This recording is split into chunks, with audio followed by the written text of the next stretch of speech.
Oh, we got somebody here. I'm not sure who that is, but we got somebody.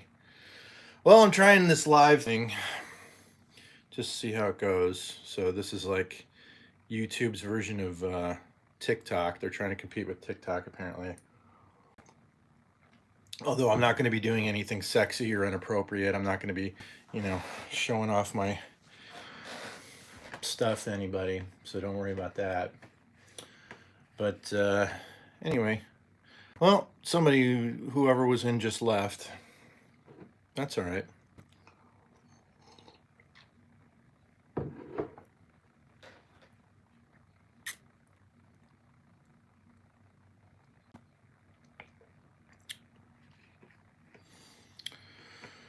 Dun, dun, dun, dun, dun, dun,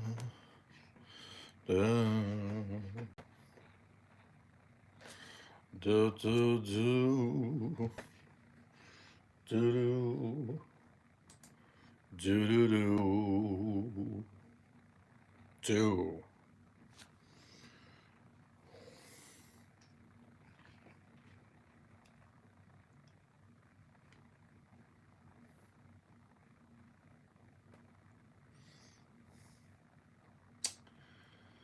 Let thee.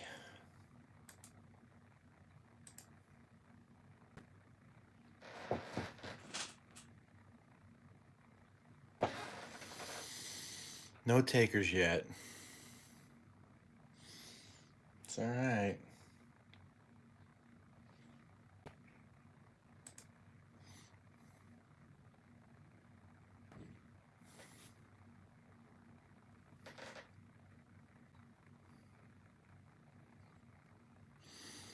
Hey, we actually got in here. Hi. I'm not really talking about a topic, so I apologize for that, but I'm just trying out this live thing for the first time. And if you have a suggestion for a topic, I'm more than happy to discuss it. Just put a comment, and I will do my best to discuss it. I'm sitting here at work right now. I work from home.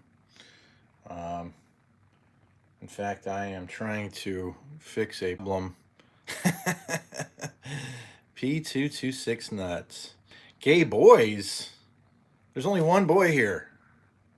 There's only one boy here. But am I gay? I'm not going to. Not going to disclose that, unfortunately. It's up to you to decide that, buddy. Anyway, there's a chance that you might see my children walk because they like to walk in here while I'm at work, and they like to, tell on each other, or they like to say stuff like, "Daddy, can you make me a bowl of oatmeal?" or "Can you make me a bowl of cereal?" Even though they're 100% capable of doing these things for themselves, but they just like the attention. So I got. I decided to see what you're. Oh, okay. Well, I appreciate that, man. I appreciate that. I'm working, Monday morning. Um, what are you up to, by the way? What are you?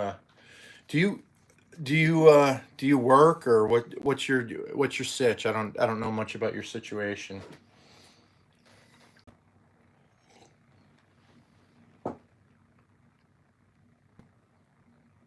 Uh, I know there's two people in here. The other person is remaining silent, but that's okay. Sufficient assets not documented. Cover, close, and cause. Okay. Okay. That's stupid. I'm off today, so just chilling, waiting to go help my. Oh, okay. Gonna help Grammy? Gonna help Grammy move or something? Are you gonna help her cross the street? You gonna be a Boy Scout? Is that what you're gonna do? Cub Scout, whatever. Speaking of the Cub Scouts, I don't know if you saw the video that I made on the Cub Scouts long ago. Um, it was an interesting. Hold on one second. I gotta get some air flowing in here. Oh, that's good. Take your grocery shopping. That's good. That's good. That's a good grandson, man. That's good. It's good. You gotta show love to your family, man. If you can't show love to your family, then then you have no love in you, right? Now, there are family members that maybe are on really really bad terms with us, and I understand that, but um, so it might be a situation where you can't show love to certain members of your family, but I mean, grandma, come on, who's on bad terms with their grandma, right? Most people aren't. That's great that you take your grandma grocery shopping, man. Does she not drive? Like my wife's grandmother is 102 years old. She was born in 1922. She's still alive and kicking, man, and she's in good shape too. Like, I'm not saying she's buff. I'm saying she can walk around. Um, Up until a few years ago, she was literally getting the ladder out and going up and cleaning out her gutters. She was 98, 99 years old. She was doing, but she didn't have a driver's license, which I thought was funny. She never in her entire life did she drive. She drives, but she has a walker. And yeah, yeah. No, no, I understand that. I understand that. Well, that's good, man. That gets you out of the house. It probably makes you feel good that you help her out, and I'm sure she loves you for it. So that's good.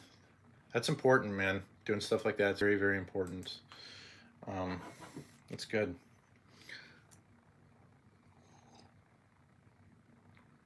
So I'm at work. I don't even know if anybody wants to hear about what I'm doing at work because it's extremely boring stuff. Retirement. Sorry, I need to read something here really quick. Retirement value, 6,955 is not documented. Amount approved is 5285.38. Okay. Okay. So what's happening right now is um, I got audited on a file, and they're saying that I made a mistake. Now I do make mistakes, and I suppose you can say that I made a mistake on this file. However, it's a team effort. Somebody did not do their job on this one, and I kind of got in trouble on this one, but that's okay.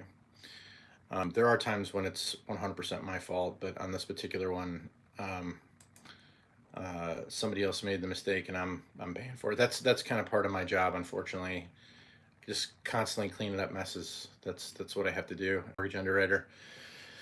You get files that are submitted to you, and they're just messy. They're just completely messy, meaning that they're disorganized and there's a lot of bad information inside of the file. So, um, like whatever. Borrowers will, like, when people are applying for a mortgage, people will straight up lie on their application. There's questions on there like, have you ever had a bankruptcy? Have you ever had a foreclosure? Have you ever, blah, blah, blah. Are you a cosigner for anyone? And they just go, no, no, no, no, no. Like, and then you open up their credit report and they had a bankruptcy 3 years ago. They had all this shit. And then you're like, well, you said no. Were you not reading the question? What? And then you're calculating their income, and you calculate their income to be like, $5,000 a month or something like that. And they put $8,000 a month in there. So they qualified. Initially, it looked like they qualified for the loan at $8,000 a month. But now that you calculated their income at $5,000 a month, they don't qualify anymore, and then they got to go get a cosigner and blah blah blah. Let's see. Secret time. I teach kids in college how to make stone tools and waste education money on degrees in anthropology. Oh, okay. Stone tool.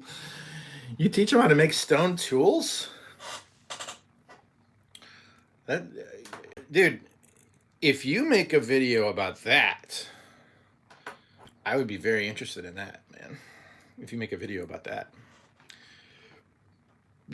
man, about how to make a stone tool, that would be like, I'm interested in that. There might be a lot of people who are like, I don't care about it, but I'm very interested in history and, like you say, anthropology and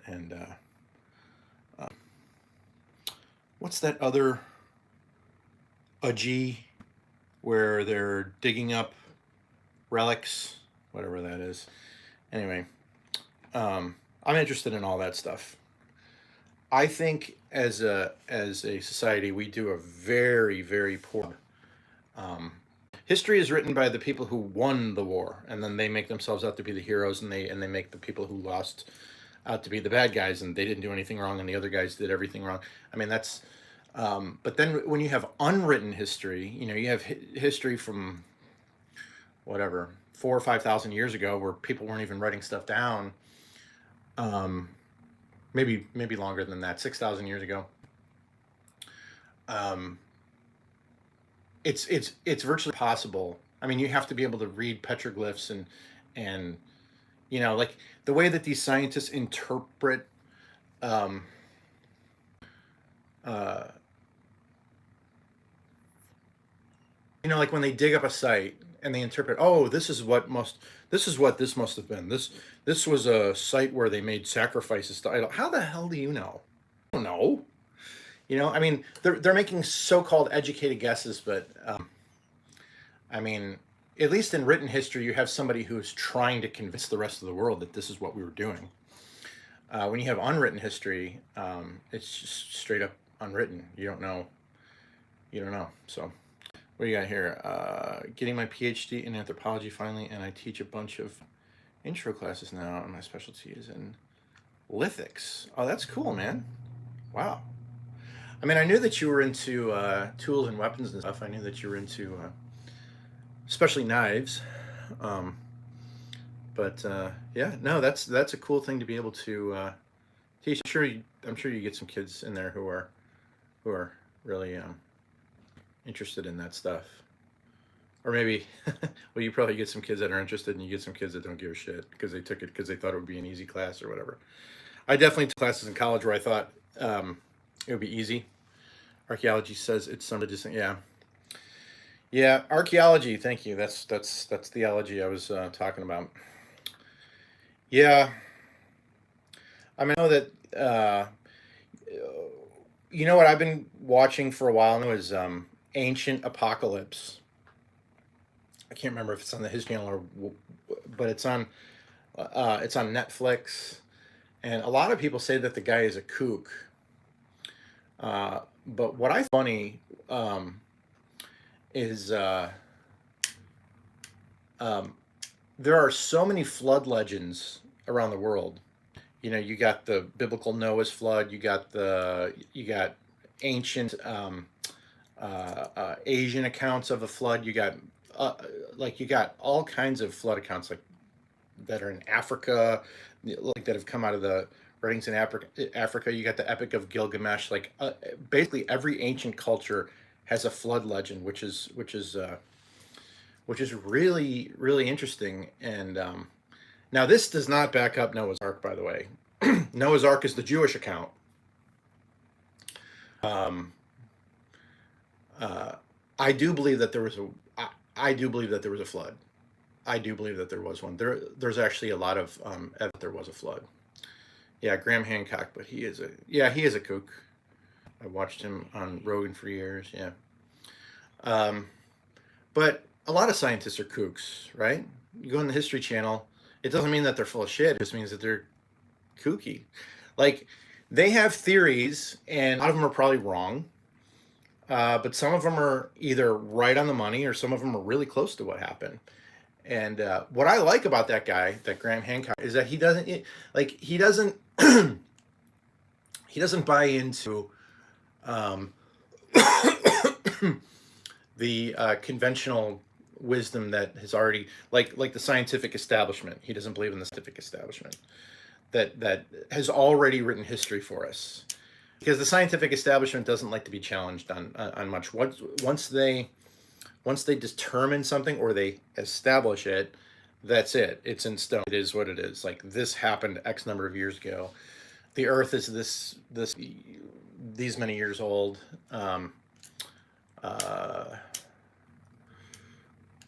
Dinosaurs existed at this time and that time or whatever. But yeah, he talks about the Ice Age a lot.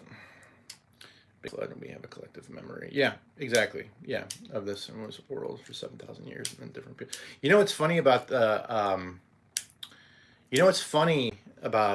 the flood legends is in the biblical account, the man on the boat was Noah, and I think the Chinese account, the man on the boat was Wa. So I don't know. I don't know any of that stuff. You know why? Because I wasn't there. And I think it's okay to say that you weren't there. Um, and I know that I'm kind of changing the subject here a little bit, but now that I bring up um, Noah and the flood and all that, that kind of stuff, I think serves as a real big block for people who want to believe in God or believe in Christianity or believe in Judaism or whatever. It's a big stumbling block because you have a lot of Bible literalists out there. Like I have friends who are very, very devout Christians. I have people at my church who are obviously extremely devout Christians who they refuse to believe the Bible in any other way except a literal way. And I'm a little bit more open-minded to believe that there's a lot of legend in the Bible. And Corey's brought this up before, and it's a great point, you know, to say if there's legend in the Bible, like if there's legends in there, then how do you know what's true and what now you're deciding, okay, that's legend, that doesn't make sense, but this thing has happened, but that thing's probably legend, and so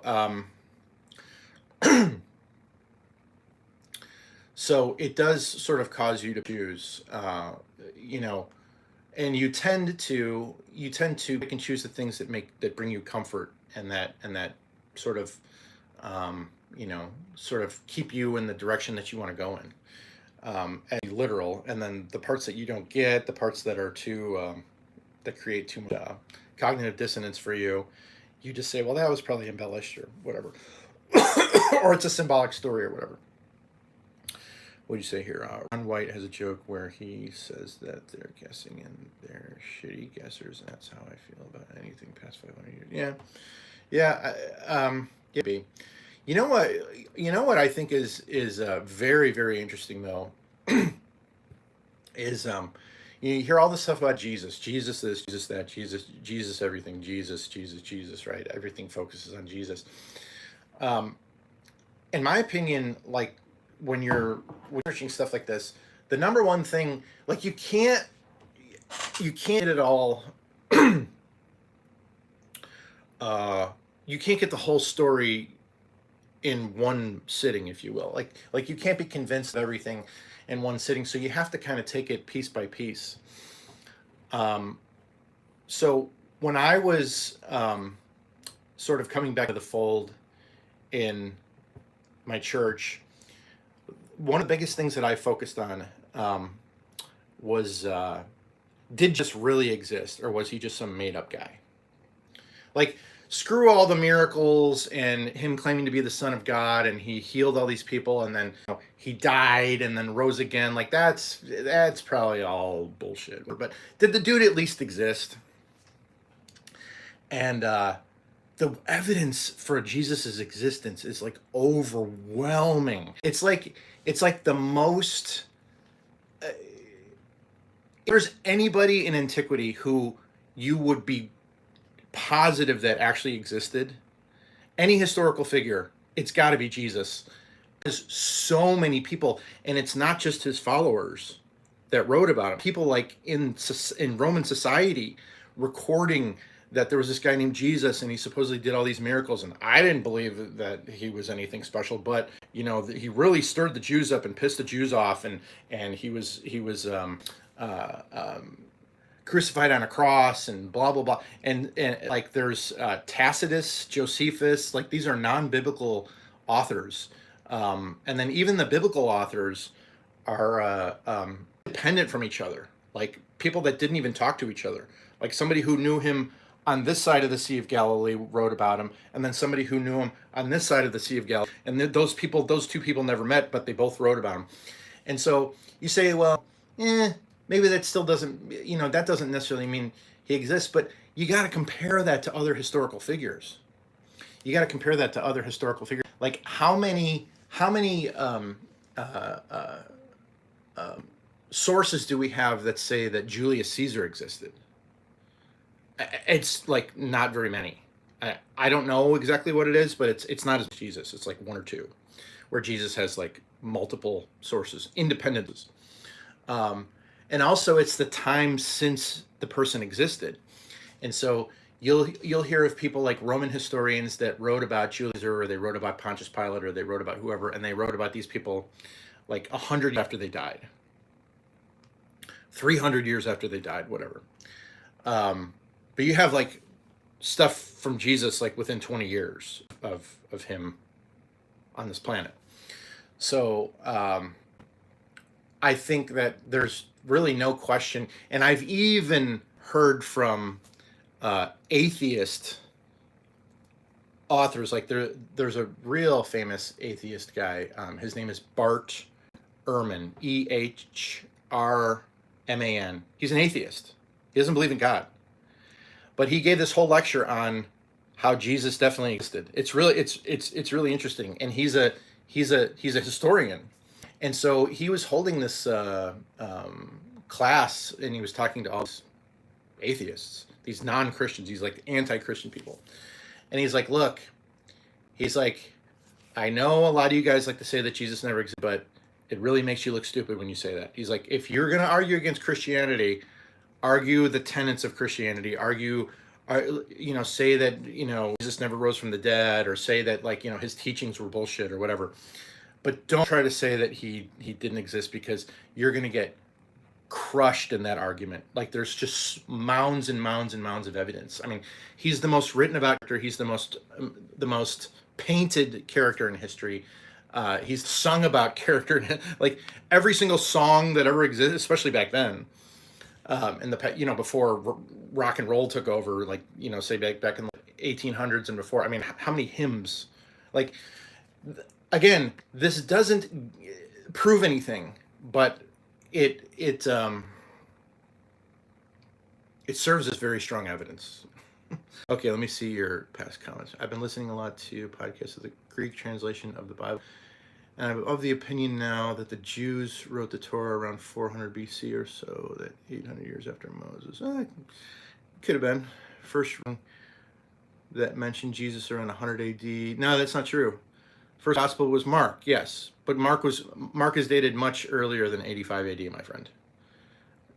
Much earlier. I think it's like 40 or maybe 50. But what you gotta understand also is that the majority of people who lived back in Jesus' time, they were illiterate. They couldn't write. The majority of them, and so you say, well, how did his traditions, how did his sayings get passed along? It's oral traditions. Oral traditions, They're like Jesus would give the same sermon over and over and over and over again, and people who followed him from town to town to town heard the same thing over and over and over again, and they committed it to memory. And they went out and they teach the same exact thing that just did. And then eventually you come across somebody who is literate and write it down. Now, that doesn't mean that Jesus was never written about during his time. It doesn't mean that, but it means that the gospel that we got, which the Gospels are like a history book. Like, the Gospels are like when you look at your history book at school and you say, this history book talk about World War II, but this history book was written in 1997, 50 years after World War II. Yeah, but they're using documents from the time, and they're collecting everything, and they're putting it in a big book, and they're giving a timeline, and they're doing, like, that's what the Gospels were. So we don't have the original writings from Jesus, but they were tidbits. He said this and he did this over here. He said this and he did this over here. He said this and he did this over here. And then a guy like Luke comes along and he gathers all of that information and he writes it in a book. And then he makes sure that book gets copied like hundreds of times, so it gets passed on into posterity, if you will. First reading mentions Jesus around 100 AD, the first gospel. Yeah, okay, so I comment. But anyway, I mean, I don't want to argue all that, but there's a guy. Now, these guys are biased, so you have to But everybody's biased, right? If you're an atheist, you're biased and you're looking for reasons to not believe in God. If you're a theist, then you're biased and you're looking for reasons to believe in God. You're not going to find an unbiased source. But Gary Habermas, I strongly suggest that you look up Gary Habermas. I thought that Jesus just spoke. No. No. Yeah. No, you're absolutely right. Jesus did not write anything. You're absolutely right. But other people wrote about Jesus. Yeah, that is true. That Jesus did speak. There are no known writing of Jesus at all. It's other people recording. Anyway, we got on that subject. We got on that subject because we were talking about archaeology and flooding. But anyway, the reason why I started Jesus really is because when we talk about Christianity, we talk about any other religion. There's so many points that we can bring up about. But yeah, but what about this? What about that? What about the creation story sounds like bullshit in Genesis and all this. Like there's too many things that you can argue, and you can be, if you're trying to defend something, you can just constantly be led around by the nose. Like like you answer this question. Okay, this is what I think happened, and then I go, oh, okay, fine. But this other thing that happened in the book of Samuel, that sounds like bullshit too. And what David and Goliath? David threw a rock at Goliath and he killed him with a rock. Come on, that sounds like bullshit. And Goliath was 9 feet tall. There's no evidence that they had 9 feet tall. So there's a lot of things that you can get hung up on. But Gary Habermas is a guy who is basically like, look, let's just focus on the minimal facts. Did Jesus exist? Was he crucified on a cross? And did he rise? Let's look at those three things. Did he really die on the cross? Like, did he exist? Did he die on a cross? Not just get wounded on a cross. Did he die on a cross? And was he resurrected? If those three things are true, then that's a big deal. And Gary Habermas talks about that. And I'll send you something on Gary. When they arrested Jesus in the garden, he screamed he wasn't a pirate. What? Where is it? I don't know what you're talking about. He screamed he wasn't a pirate. Where does it say that? I never read anything that said that. Actually found some spears and armor in the town where Goliath is from, and they are giants. Yeah, they have marks on them from Belsa. Maybe he was 9 feet tall. Yeah. The Bible talks about giants a lot. Like, the Bible talks about giants a lot. And, like, the Old Testament's full of that, but I don't understand what you're talking about. Jesus was arrested in the garden. He screamed that he wasn't a pirate. I don't. Is that a joke? Even if the Santa Claus Jesus BS is true, why should one care? That's a good question. Why should anybody care? Santa Claus Jesus BS is, well, take Santa Claus out of there, because like every knows that Santa Claus is bullshit. Santa Claus is not something that anyone is expected to believe in except the child, and the reason why they believe it is just so they can, number one, be manipulated, or two, just have this magical experience on Christmas morning. So we can take Santa Claus out of that, because I'm not asking anybody to believe in Santa Claus. But why should we care if Jesus? That's a great question, actually. That's a really good question. The reason why we should care if Jesus is true, you got to look at his claims, man. You got to look at his claims. If he really was the Son of God and he said that he's the only way to heaven, then it's worth investigating. Because if it's true, right? You said if it's true, Jesus is the adult Santa Claus version. Okay, I mean, you can believe that.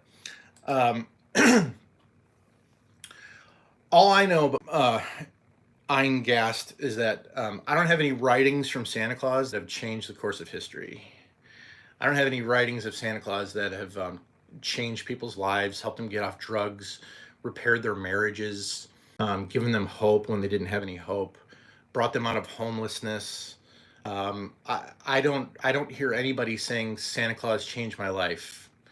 Santa Claus didn't change my life, but Jesus did.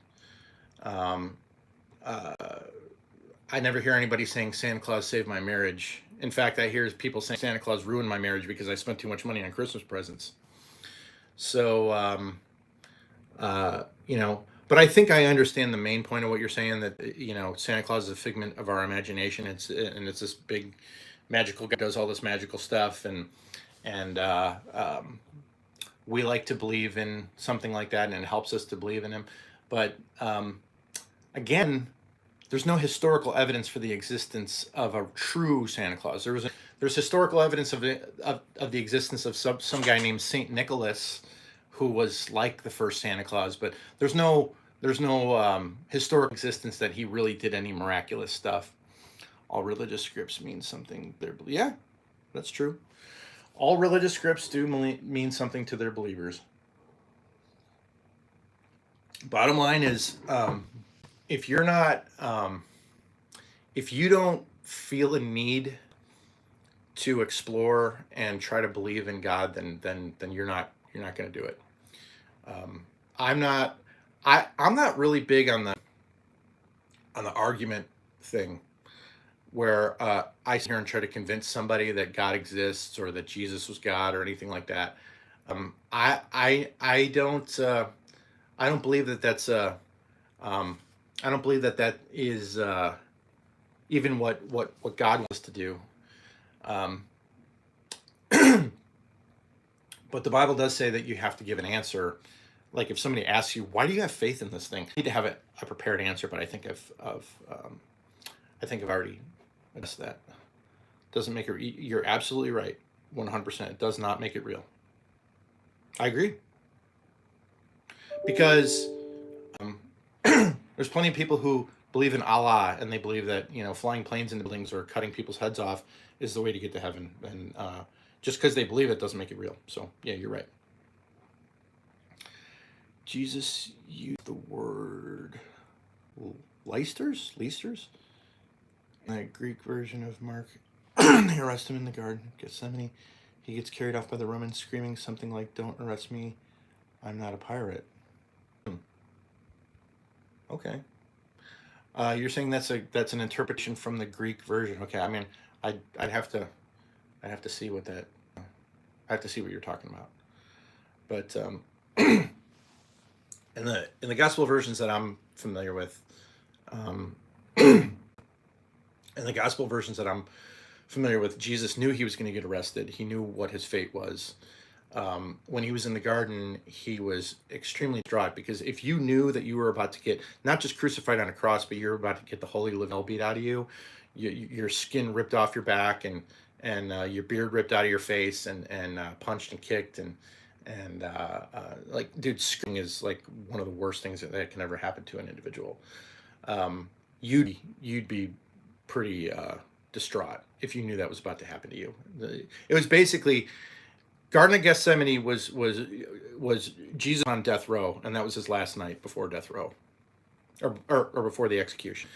And so Jesus actually prayed to God the Father and said, "If there's any way that you can get me out of this, if there's any way you can have this cup pass from me, please do it. But your will be done, Father, not mine." So he did the ultimate thing, which was like, even though I don't want to do this, I need to be loyal to you. If this is your will for me, then that's what we have recorded in the garden. Anyway, so um, there's no recorded that I know of. There's no recorded account of Jesus resisting his arrest. There's a recorded account of Peter resisting Jesus's arrest, a year off of a Roman soldier, but then Jesus healed the soldier, and Jesus rebuked Peter and said, "Don't do that. Like, this scripture needs to be fulfilled." So anything beyond that, I'm not sure about. earliest version of the story, and has a lot of differences from the latest version. An entire resurrection scene was added in Mark. In fact, I don't. You're gonna have to provide some evidence for that, buddy. I don't know. I don't know about that. I never heard that before. I've heard a lot of arguments against the Gospels, but I've never heard that one. As far as um, that the resurrection was over 400 years after it written. You got to back that up with some evidence. So again, I've heard a lot of arguments about how the Gospels aren't reliable and all that stuff. I have heard a lot, but I've never heard that. So I'm not saying it's not true, or I'm not saying that you're making it up. I'm sure you heard it somewhere, but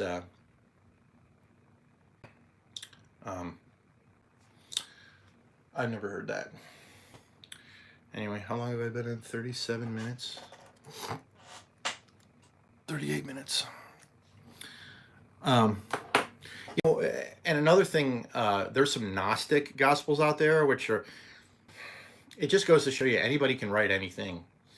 And I mean, be careful what you read, and be careful what you believe goes back to his writing itself. I mean, the truth is totally different when you watch Fox News than when you watch CNN, MSC, whatever. The truth is spun in such a way like it's a completely different way at looking at what's supposedly what the truth is. Now, I'm not saying Fox News has the truth either. I don't watch the news at all anymore. But because something is written down does not mean you believe it, which is why I've had to do a lot of research on the Bible, because I'm not like I think people need to understand that I don't buy in hook, line, and sinker to anything, which again is why I left the church for about 20 years. Because I was so skeptical. And I'm a very skeptical person. I don't typically fall for nonsense. I still, to this day, I still read something in the Bible. I'm like, that's so weird. It doesn't make any sense. And then I talk to Pastor about it. I talk to my friends about it. Like I've got a friend back in Ohio who's basically an ordained minister, and we were talking about the Book of Enoch, which is not in the Bible, but interestingly, the Bible refers to the Book of Enoch. So I was like asking my pastor friend. I was like, why would the Book of Enoch not be in the Bible, but the Bible refers the books of the Bible refer to the Book of Enoch? So that was a whole. I'm still very, very skeptical of all that stuff. Very skeptical. A Christian asks for evidence. A Christian asks for evidence of what, buddy? I like the Gnostics. I think they were the true church before it became a. Okay. I disagree with you there, but as Ron Burgundy says, agree to disagree. Eingast says a Christian asks for evidence. Right. Look up Thomas.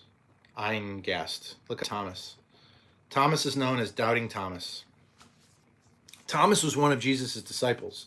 Thomas followed Jesus around while he did stuff. Healing people, turning water into wine, you name it, right? Thomas saw all that stuff firsthand. And when Jesus died on the cross and was put in the tomb, Thomas was like, oh, I guess this is all a bunch of bullshit then. I guess I'm going to go back to being a farmer or whatever the hell he was. And then all these people running around saying, Jesus rose again, Jesus rose again. And Thomas is like, no, he didn't. And then he finally sees Jesus and he's like, okay, I still don't believe it. Like, you're a figment of my imagination. You're an apparition. Or somebody who looks a lot like you is dressing up and pretending to be you. And finally, Jesus said, Thomas, put your fingers in the holes in my wrist or my hand or wherever they were. Put your hand in the side where the Roman lanced me, basically. So the Doubting Thomas is an example of what we all do. and how much more are we like doubting Thomas 2,000 years later? Well, we don't have everything that was available to them back then. So it's a very strong thing. It's a very reasonable thing. I don't want people to feel like they're being unreasonable for doubting stuff. I don't want people to feel like they're stupid because they believe in Noah's Ark or any of that stuff. Hold on a second.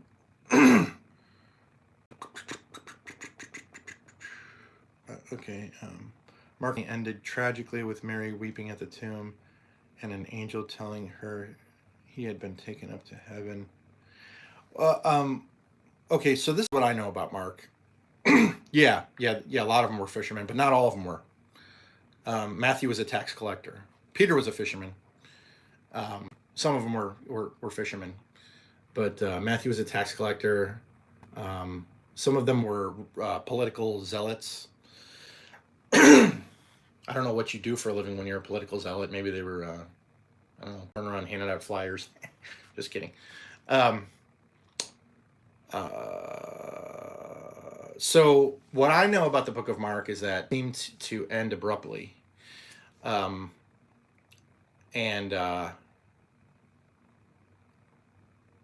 I don't know. I don't know if that means that the end was lost. I don't know if it means that the end was redacted. It seems like you're saying that the end was redacted because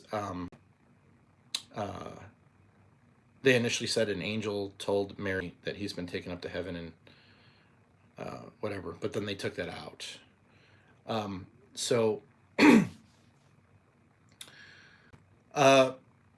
Yeah, there's been a lot of accusations about that kind of thing, for sure. There's been a lot of, and I think the main accusation is that people wanted to believe that Jesus was the Son of God so bad that what they did was they rewrote history in a way that made him, like, turn him into a legend, where, like, you had some couple 100 years ago, whatever, you had a guy named Paul whatever, and he used to chop down trees, but then they turned him into a legend, and they said, his name was Paul Bunyan, and he chopped down every single tree in the Midwest, and he had this, he had Babe the Blue Ox, and blah blah blah, and he did all this stuff.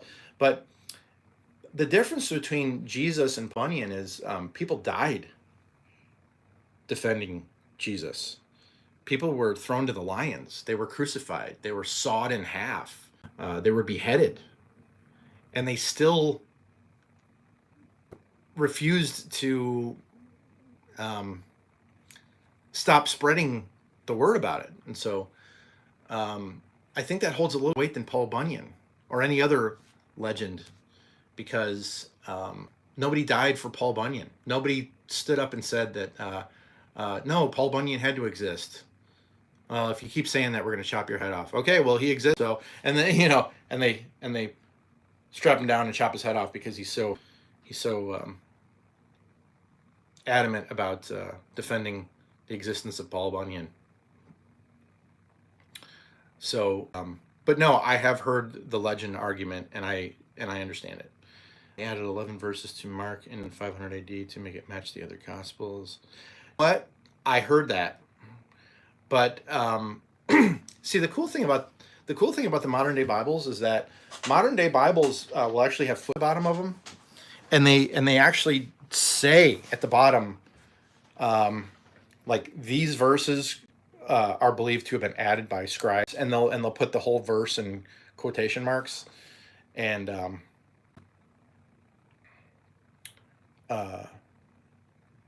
they will admit that there's some controversy around some of the verses in there. A lot of books won't do that, right? A lot of historical books won't do that. So I know that there was some some stuff happened at the end of Mark, but I don't exactly know what it was. Hold on, somebody's trying to get. Okay.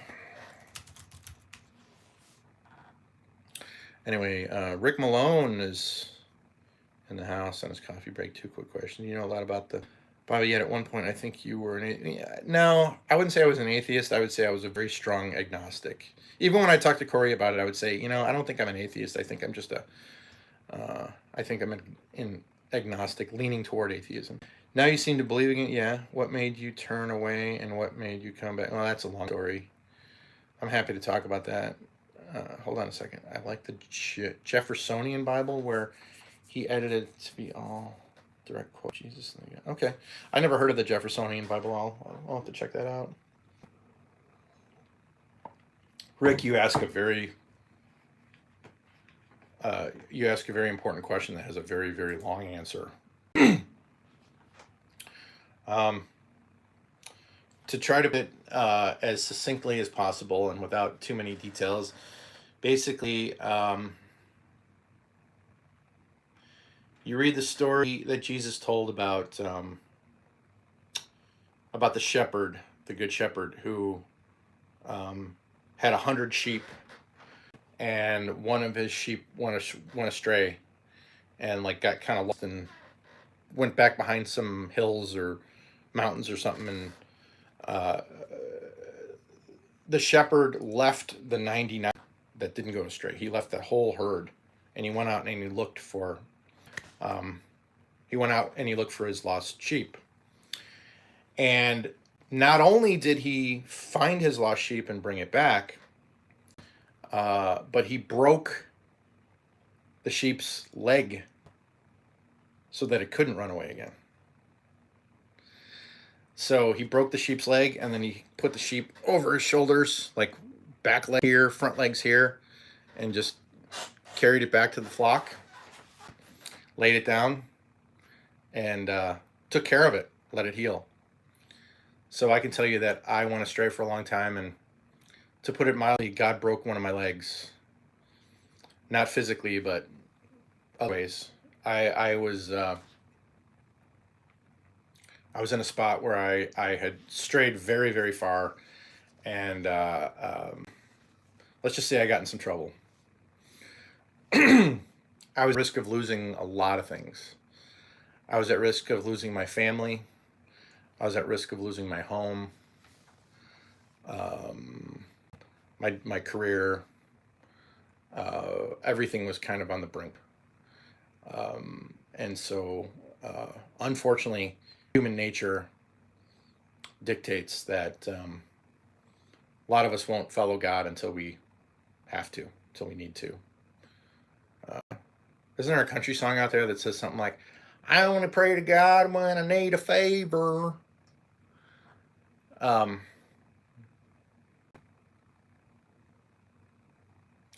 That's human nature, is that, which is why it's actually, the Bible says that it's that God is actually doing you a favor when you go through hard times, because that brings you back to Him. That it seems like a curse. It seems like it's horrible. Oh my God, my marriage is falling apart. My career is falling apart. I'm gonna lose my house. I got this, disease that's, giving me 5 years to live or 5 months to live or whatever it is. But it's all worth it if that's what God is using to bring you back to Him. Let's say that you die from that disease. Well, you spend eternity with God after that. Wait a second. I'll have to make some videos on religion. I've been thinking about making them, but I was hesitant to make them. I have a good relationship with God and a bad relationship with the church. Yeah. Hey, man. I 100% used to say the exact same thing. Good relationship with God and a bad relationship with the church. I was raised in the church and then was an atheist for a long time. Yep. Dude, you and I have a lot in common. I found God again a couple years. Oh, good for you, man. And since then, I've been deciding what I believe or don't about God for myself. The only thing I can tell you, P226, and this is very, very difficult for me to understand, is that, and I'm not trying to say, I'm not trying to pick on what you're saying, but again, I used to say the same thing, like God of you, but please save me from your followers, because like I got nothing wrong with you, you're all good, and you created the universe, and you gave us this great planet to live on, and we have everything we need, and blah blah blah. But what's up with this jackass down here wearing a switchboard telling everybody they're going to hell? Or what's up with this pastor making people feel guilty all the time? Or and then later on you find out that he was sleeping with one of the deacon's wives, and like what, I don't understand, God. Like, how am I supposed to follow you and go to church and be amongst all these fools? And realize that that's really the only way, like the only that you can have a relationship with God is by loving other people. God makes that very clear, that you demonstrate your love for God by loving other people. And and it's about loving other people who don't deserve your love. It's about loving other people who, okay, talk to you later, Rick. It's about loving other people who have hurt you. It's about loving other people who have disappointed you. It's about forgiving your mom. It's about forgiving your dad. It's about forgiving your brother, your sister, your aunt, your uncle, your cousin, your best friend who stole money from you, or stole your girlfriend, or did whatever they did to you. No longer your best friend.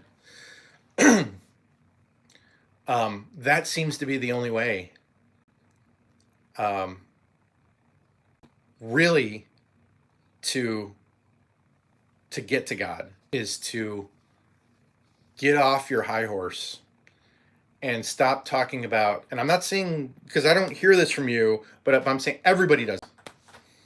Get off your high horse. Stop defending yourself and saying, I didn't do anything wrong. I was just responding to what he did. And actually taking the blame and saying, you know what? I probably overreacted to this or that. Or even though you slapped me in the face, I shouldn't have slapped you back. I should have turned the other cheek, because that's what God wants us to do. And I was wrong. Um, I think I've told you before. Um, I have a family member who is extremely mad at me. Hates my guts, really. Hates my wife's guts. Like, straight up hates her guts. And her and I got into it a while ago. And I felt pretty justified in the things that I said. And I still feel pretty justified in the things that I said. Um, and I sent her an email, I don't know, a year ago, maybe longer. And I said, hey, I want to let you know that, that thing that I said during that argument, the tone of my voice, the way that I said it, I shouldn't have said that. Sorry. And didn't say, but the reason why I said it was because you were being such a bitch. The reason why I said it was because you were right in my face, and you were out of line. You were out of line too. I didn't say any of that. I just said, I was wrong for what I did, and I'm sorry, and I hope you can forgive me for that. I mean, there was a laundry list of things that I could have called her out on, and I decided not to do it. And really, I think that God inspired me to, to not call her out on any of that stuff. And you want to know what happened after I sent that email? She basically wrote back and said, yeah, you should be sorry. And then she said, there's a lot of things I have to say to you, but I don't think you want to hear any of them. And so to me, that's like, I don't accept your apology. Like coming from her, I don't accept your apology. Or maybe I accepted, but whatever. Didn't change anything. And I have nothing to be sorry about. I am justified. You were wrong. I was right. I'm glad you admitted that you were wrong, Shafe. And I'm glad, basically, you're probably saying that I was right. That's probably what you're saying, is that I was right. And that's not what I was saying. And so I wrote back. I was like, look, I said, there's probably a lot of things I can say to you too. Like, there's probably a lot of bad things, but I'm choosing not to say that. Like, I just want to move on, and I'm hoping that you can move on too. And then that was it. She didn't write me back, and that was it. And she still wants nothing to do with me. She wants nothing to do with my wife. She wants nothing to do with my kids. Last time my kids saw her, she was actually pretty rude to my. Now my kids didn't do anything to her. but she was still pretty rude to my kids. Just because she's just really, really full of hate and unforgiveness and stuff. And it just goes to show you that you're called to do the right thing. And don't think that everything's going to be all peachy after you do the right thing. You're called to do the right thing, and then somebody comes back and they just shit on you even more. And then you're just like, okay, now my conscience is clean. I did the right thing. I know that I did the right thing. I might have not done the right thing a few years ago when I got in an argument with her, but I did the right thing by apologizing, and I did the right thing by not continuing the argument and saying, okay, I knew you were a bitch. I tried to apologize to you, and now you're not even gonna like accept my apology. Fuck you. That's what I could have done, but I didn't. I knew I wasn't supposed to do that. So I just, the path to God is humbling yourself. That's what we're called to do. We are called to apologize to someone who we know won't accept our apology. Sometimes, I mean, a lot of people do accept your apology, by the way. A lot of people do. But knowing well that somebody won't accept your apology, still apologizing to them, that's what we're called to do. And boy, is that a kick in the nuts when you do that. And helping people. You don't have to help them financially. You can help your grandma go grocery shopping. But I think another major tenet of getting close to God and being close to God is not just helping the people that you know and love and you care about. It's helping people that you really shouldn't give a shit about, because that's true altruism. It's helping people that you don't know. You have no interest in them. I think there's a verse in the Bible somewhere that says, I was the child on the side of the road. And that's God talking. I was the child on the side of the road that you didn't help. I was the old man laying next to the dumpster. That was me. That wasn't him. That was me. That was God. That was me. You didn't help me. So you have to look at helping people like that as you're helping God. You're getting close to God by doing stuff like that. That to me is the true path. Yeah. Let's see. Eingast. All good attributes are, in my humble opinion, nothing exclusive to. Oh yeah, totally. Not exclusive to Christians. No question about it. You're 100% right there. Jews do plenty of good things. Muslims do plenty of good things. And that's because we have a good nature in us. We have the evil nature in us. We have the good nature, and there's a war there. Everybody has that. Everybody has that. You're absolutely right. The difference between Christianity and other religions, though, is that Christians, if they know the Bible and they know the message, they know that their good works don't get them into heaven. Like, that's what gets you into heaven. Jesus' righteousness is what gets you into heaven. Because, really, if you think about it, the best way to describe it is that Jesus, like that heaven itself is a place that cannot have any infection in it. So look at heaven like a big vat of acid. What dissolves in acid? A lot of things dissolve in acid, but plastic doesn't. Metal does. And so if you are made of metal, mostly made of metal, but every once in a while you do something. So metal represents, sin or bad works or selfishness or whatever. That's not going to make it heaven. And so if you have any of that, you get dipped in the vat of acid and you come apart, you dissolve. It's just the nature of heaven. Heaven can't have imperfections in it, because that's where God lives. That's why God is there. Because it is a place for perfect beings. And so if you think you can make it to heaven because you helped the old lady across the street, because you gave the bum $5 or gave him a sandwich or whatever, that doesn't compare at all to all the evil things that you've done in your life. Um, uh, Jesus's righteousness is a cloak or a robe that we wear to get us into heaven. It's a gift. He gives us righteousness gift. And so when you're looking at other religions, plenty of good works, but a lot of, not all of them, but plenty of religions, they think that they're actually getting to heaven because they gave a certain percentage of their income to the synagogue or the mosque or the whatever. But we as Christians know that that's not what gets us there. Looking at the track record of 2,000 years of Christianity, I'd rather have no Christian power over people. Okay. Yeah. You're talking about people. You're talking about imperfect people. I don't think Christians are the answer. I think Christianity is the answer.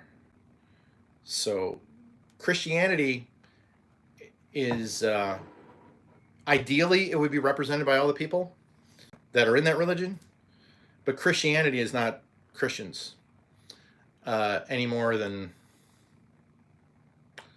I don't know what other comparison I can make it. Christianity is basically like you have a gap. You have a cliff here and you have a cliff here, and in between cliffs is a huge chasm. And no matter how fast you are or strong you are, you can't jump one side to the other. There needs to be a bridge. There needs to be a bridge there. And so you have all these imperfect people who are believing that Jesus is the way, and they cross over the bridge. The problem which you bring up is that a lot of those Christians aren't going through the process of what they call sanctification. And so that's a big deal. Sanctification, but and what I mean by sanctification is basically you're progressing toward holiness. You'll never get there, but you're progressing toward it. So, but here's where you and I are blind, Eingast. Sanctification for me is very different from sanctification for you. Sanctification for you is very different from the sanctification that crack addict is going through. So for me, my version of sanctification, my version of becoming a better person is maybe I stop drinking on the weekends. Maybe I stop, yelling at my kids for no good reason, right? Maybe I stop overeating, overindulging on certain things. But sanctification for a crack addict is I went a week without doing crack. So you look at that guy and you say, well, he can't be a Christian. He's a crack addict. Yeah, he's on the road to recovery. And he's been to so many different programs, and so many people have tried to do interventions for him, and they tried to help him. They tried to do all these things for him, and nothing's worked. Nothing's worked. But he found Jesus, and now he hasn't smoked crack in 6 months. Like nobody else could have done that. Like how do you explain that? How does anybody explain that?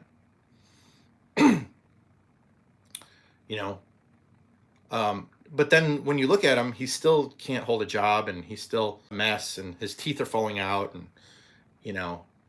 but you would have saw him 6 months ago, you would have said this guy's gonna be dead any minute now. And now and then you go back and you visit him a year later, and guess what? Now he's working at Walmart, and now he's renting an apartment instead of sleeping next to a dumpster. But you still might not look at a guy who's a crack addict working at Walmart, living in an apartment. You might not look at him as a great example of Christianity.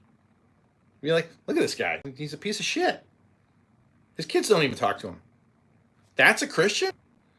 And what I would say is, well, did you know him 2 years ago when he was basically almost dead? Look how far he's come. So, we have to be very careful at how we try to measure these things. And in fact, that's why Jesus says, don't judge other people.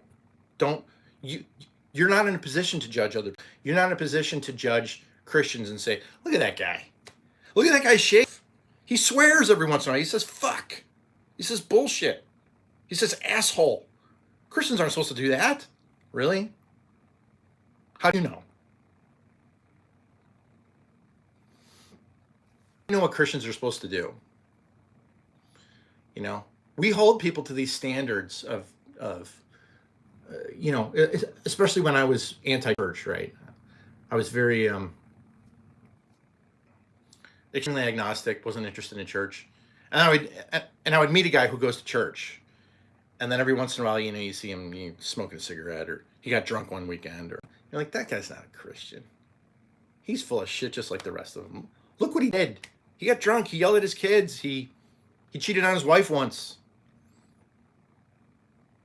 I'm sitting here judging a guy who's much better than me, and I'm judging him, and I'm saying he can't be a Christian because he has flaws.